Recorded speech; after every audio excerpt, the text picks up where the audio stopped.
এই মধ্যপ্রাচ্যে ইরানে হামলা করেছে যুক্তরাষ্ট্র এবং ইসরায়েল এবং তার প্রভাব পড়েছে কিন্তু পুরো অঞ্চলটিতে এবং তার প্রভাবেই কিন্তু সৌদি আরবে আটকা পড়েছেন বাংলাদেশের সাবেক অধিনায়ক মুশফিকুর রহিম। ওমরা করতে গিয়েছিলেন তিনি সেখানে।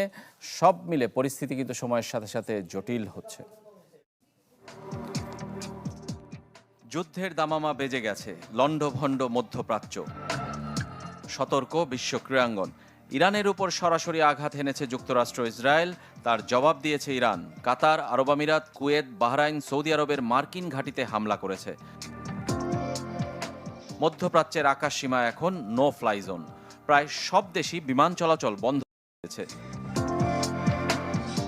বাংলাদেশের সাবেক অধিনায়ক মুশফিকুর রহিম তার প্রথম শিকার। গিয়েছিলেন ওমরা পালনে সৌদি আরব। দুবাই হয়ে ফেরা ছিল, কিন্তু বিমান বন্ধ হয়ে যাওয়ায় আটকে থাকতে হচ্ছে। মুশফিকের মতো পাকিস্তানি সাংবাদিকদের দেশে ফেরার টিকিট ছিল দুবাই হয়ে। শ্রীলঙ্কায় গিয়েছিলেন তারা টি-20 বিশ্বকাপ কভার করতে।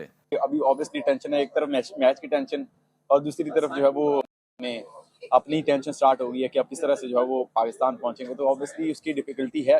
अब वेट करते हैं कि एयर स्पेस कब खुले, लेकिन सबसे पहले दुआ करते हैं कि दुनिया जिस डगर पे चल पड़ी है, मतलब ये सारा जो अमन का दुश्मन सब हर बन गए हैं, हमले हो रहे हैं, अल्लाह करे ये सब कुछ बंद हो जाए।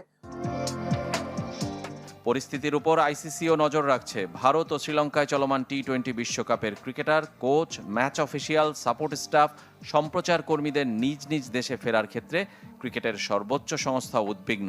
এরই মধ্যে চালু করেছে ট্রাভেল সাপোর্ট ডেস্ক।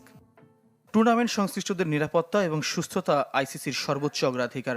সবাই যেন নিরাপদে এবং ঝামেলাহীনভাবে নিজ নিজ দেশে ফিরতে পারে তা নিশ্চিত করতে আমাদের ট্রাভেল, লজিস্টিক এবং সিকিউরিটি ডিপার্টমেন্ট কাজ শুরু করেছে। আমরা দর্শকদেরও নিরাপদে ভ্রমণের পরামর্শ দিচ্ছি। যুদ্ধের মাঝেই ইরানের নারী ফুটবল দল অবস্থান করছে অস্ট্রেলিয়া। খেলবে নারী এশিয়ান কাপ, কিন্তু দেশে ঝুঁকির মুখে তাদের পরিবার।